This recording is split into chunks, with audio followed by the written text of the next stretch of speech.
Connaissez-vous le sucre de palme? Moins connu que le sucre de canne ou le sucre de coco, le sucre de palme possède pourtant de réels bienfaits pour notre santé et pour nos papilles. Très utilisé en Asie du Sud-Est, ce sucre sain et écologique est considéré comme le plus vieil édulcorant du monde. Et il est complètement naturel.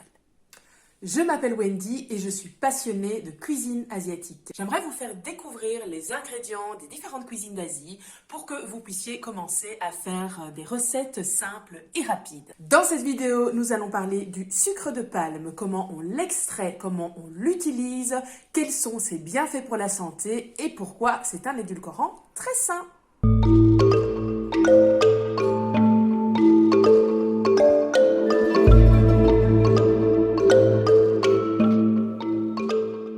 Le sucre de palme, il est issu de la sève des fleurs du palmier sucrier Arenga pinnata, qui pousse dans un climat tropical, principalement en Asie du Sud-Est. Je vous arrête tout de suite, ce n'est pas du tout la même espèce de palmier que le palmier huilier, dont la surexploitation est responsable d'une déforestation massive. Celui-là s'appelle le palmier Énéis. Il y a plus de 3000 espèces de palmiers, si vous voulez tout savoir.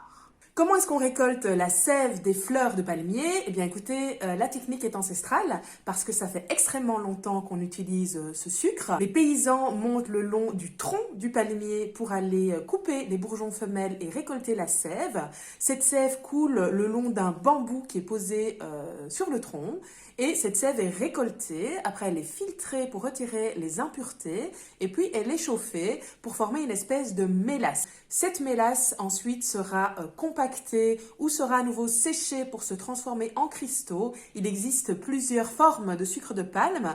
Parfois, vous le voyez vraiment en espèce de pain très compact. Parfois, vous avez des versions en cristaux où vous pouvez réellement avoir de la poudre comme du sucre de canne.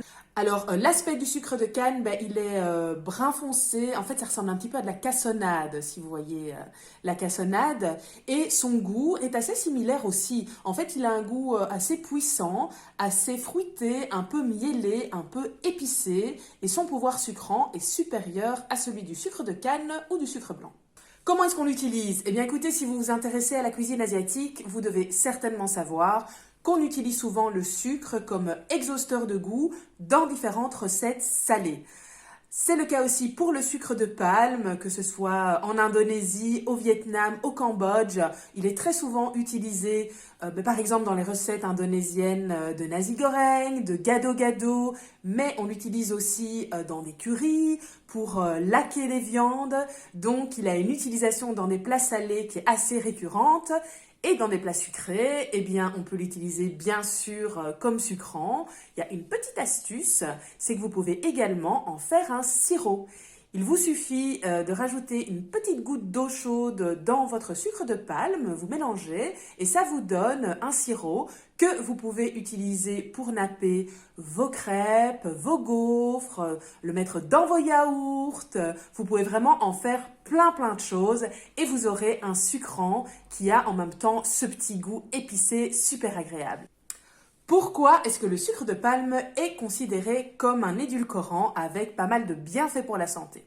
Eh bien tout simplement parce qu'en fait le sucre de palme ne contient pas de saccharose et c'est ce qui définit un sucre. Il contient du fructose étant donné qu'il est issu des fleurs de palmier.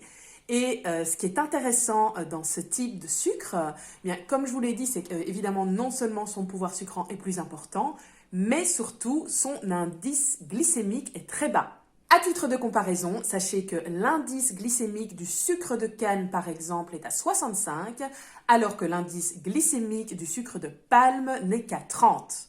Qu'est-ce que l'indice glycémique? Eh bien, c'est la façon dont votre corps va retenir le sucre et le stocker dans votre corps.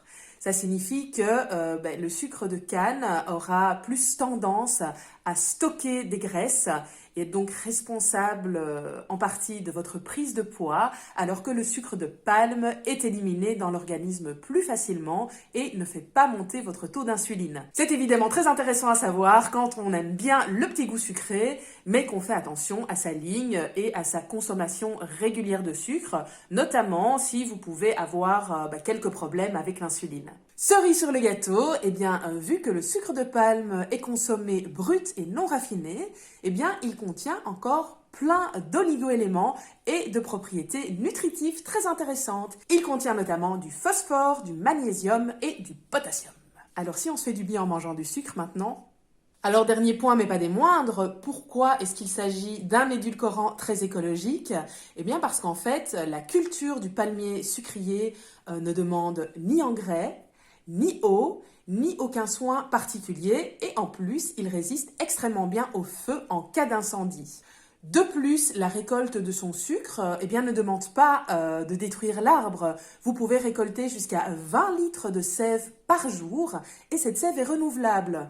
Du coup, vous pouvez complètement laisser votre culture en place et récolter régulièrement la sève de cet arbre sans le détruire. Vous pouvez également récolter la sève de l'arbre à proprement parler, donc de son tronc, et cette sève peut servir à fabriquer du vinaigre ou de l'alcool. Si vous voulez tester le sucre de palme, eh bien je vous rappelle qu'il est en vente sur le site de Let's Box. Je vous mets le lien dans la barre d'infos.